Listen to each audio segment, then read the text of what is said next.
দেশের কিছু বিষয় নিয়েও আলোচনা হওয়া দরকার আছে না, যে কোনটাতে ভালো কোনটাতে খারাপ। তো এই জন্য হয়তো বা একটু 2-1 মিনিট এই কথা ওই কথা বলি, আপনারা যেন রাগ করেন না। দোয়া করবেন তো আমার জন্য, নাকি বলেন? যিনি আছেন তার জন্য দোয়া করবেন তো ইনশাল্লাহ। এরপরে আপনারা আপনাদের মনের মতো মানুষকে নেতা বানাবেন, সেই সুযোগ তো আছে।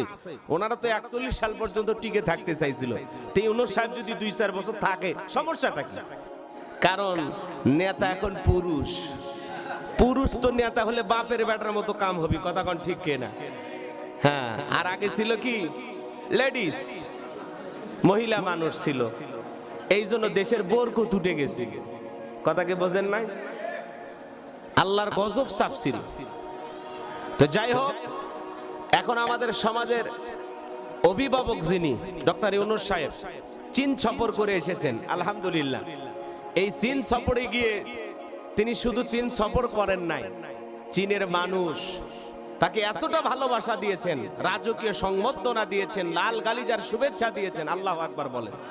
শুধু কি তাই, এই দেশে তারা বিজনেস করার জন্য অনেক বিষয়ে একমত হয়েছেন, যে আমরা বাংলাদেশের সাথে বিজনেস করব ইনশাআল্লাহ।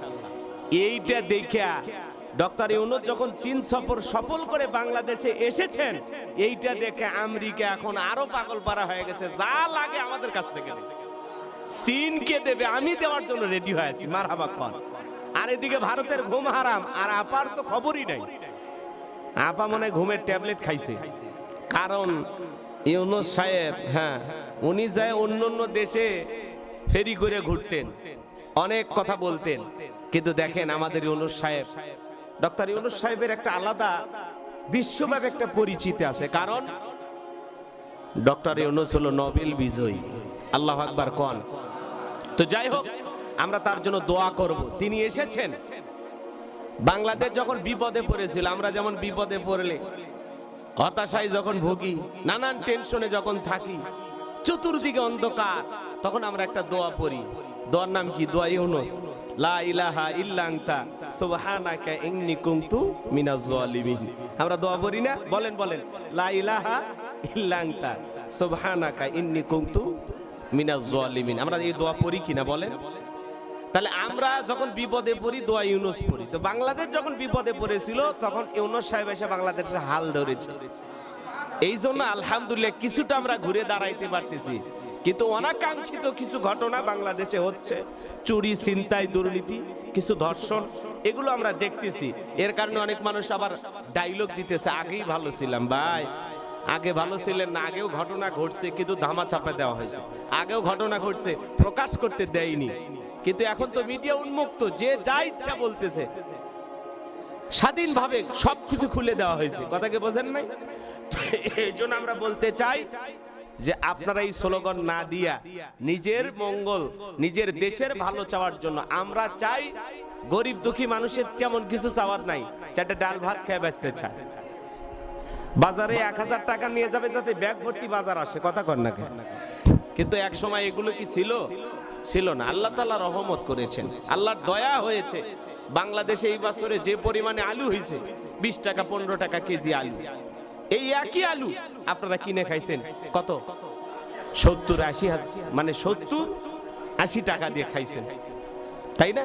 তো আল্লাহ তাআলা রহমত করেছেন, এই জমিনের রহমতের দরজা আল্লাহ তাআলা আস্তে আস্তে খুলে দিতেছেন। সবকিছুতে বরকত, সবকিছুতে বরকত ইনশাআল্লাহ। আল্লাহ চাইলে আরো কল্যাণ আমাদের ভাগ্যে আছে, আল্লাহ চাইলে আমাদের জন্য আরো মঙ্গলকর, কল্যাণকর অনেক কিছু আছে। আল্লাহ চাইলে হবে কিনা বলেন? হবে তো ইনশাআল্লাহ। আমরা আশা রাখি, আল্লাহ কবুল করুন। জোরে বলুন আমিন, আর একটু জোরে বলুন আমিন।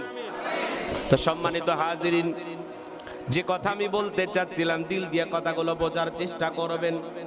অনেকে ভাবতেছেন হুজুর ঈদের মাঠে আবার ইউনূস সাহেব কেমনে আসবে, কথাকে বোঝেন নাই? এরকম মুসল্লি থাকতে পারে, কিন্তু সমাজের প্রেক্ষাপট নিয়ে যদি কথা না বলা হয়, বাস্তবতার আলোকে যদি একটু নাড়া না দেওয়া হয়, তাহলে আবার এটা আবার খুব বেশি সমস্যা তৈরি হয়ে যায়। একজন দায়িত্বশীলের জায়গা থেকে দায়িত্বটা সঠিকভাবে পালন হয় না। এই জন্য দেশের কিছু বিষয় নিয়েও আলোচনা হওয়া দরকার আছে না, যে কোনটাতে ভালো কোনটাতে খারাপ। তো এই জন্য হয়তো একটু 2-1 মিনিট এই কথা ওই কথা বলি, আপনারা যেন রাগ করেন না। দোয়া করবেন তো আমার জন্য, নাকি বলেন? যিনি আছেন তার জন্য দোয়া করবেন তো ইনশাআল্লাহ।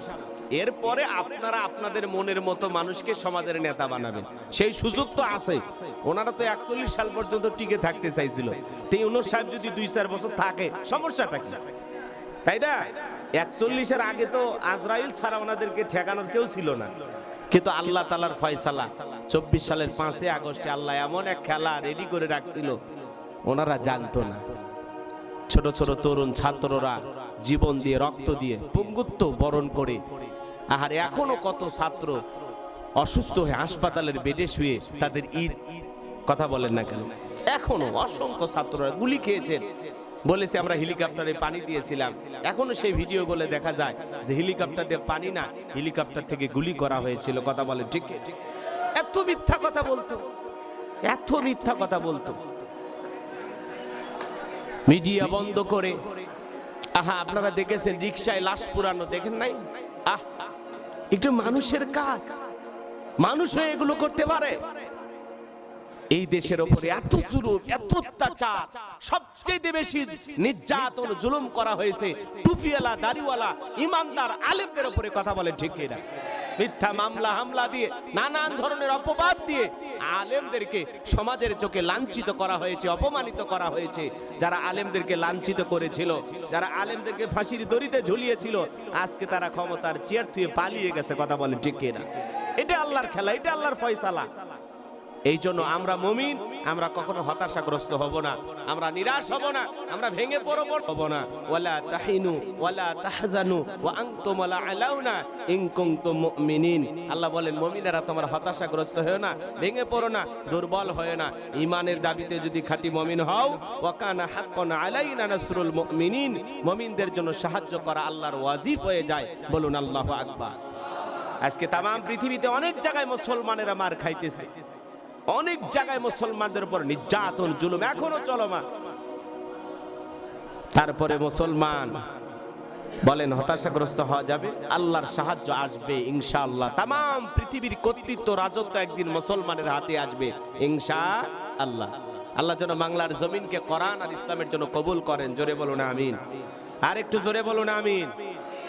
সম্মানিত হাজিরিন, আমি যে কথা বলতে চাচ্ছিলাম, দিল দিয়া কথাগুলো বোঝার চেষ্টা করবেন। আল্লাহ তাআলা আমাদেরকে রমাদান মাস দিয়েছিলেন, তিনটা জিনিস রমাদান আমাদের মাঝে হাদিয়ে নিয়ে আসছিল। 1 নাম্বার বললাম সিয়াম, 2 নাম্বার হলো কিয়াম, 3 নাম্বার হলো তাকওয়া। ইসলাম এমন একটি ধর্ম,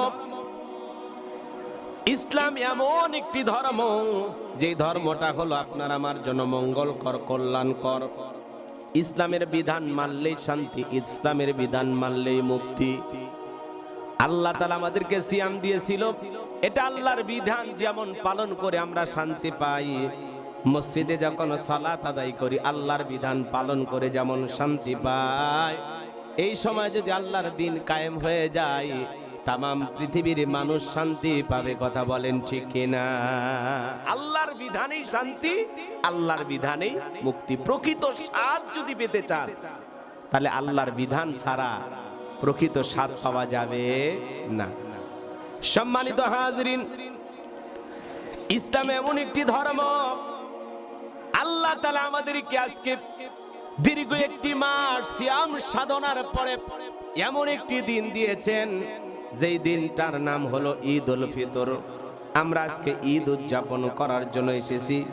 আজকে ঈদের দিন, আজকে ঈদের দিনে আমরা হালাল ভাবে ইচ্ছা করলে সন্তানদেরকে নিয়ে খেলাধুলা করতে পারবেন, শরীর চর্চামূলক খেলাধুলা করা যাবে, কোনো সমস্যা নাই। ইসলাম বিনোদন করতে বাধা দেয় না, কিন্তু ইসলামের ভিতরে থেকে বিনোদন করতে হবে। অমুসলিমদের কালচার মেনে নেওয়া যাবে না। শরীর চর্চামূলক খেলাধুলা করা যাবে, ছোট বাচ্চারা মাঠে ঘাটে খেলাধুলা করতে পারবে, কিন্তু এই খেলার ভিতরে যেন কোনো অশ্লীলতা না থাকে, কোনো উলঙ্গপানা, বেহাপানা, উলঙ্গপানা যেন না থাকে। সন্তানেরা খেলাধুলা করবে যেটা কোরআন এবং সুন্নাহ সমর্থন করে। কথা বলেন ঠিক কিনা?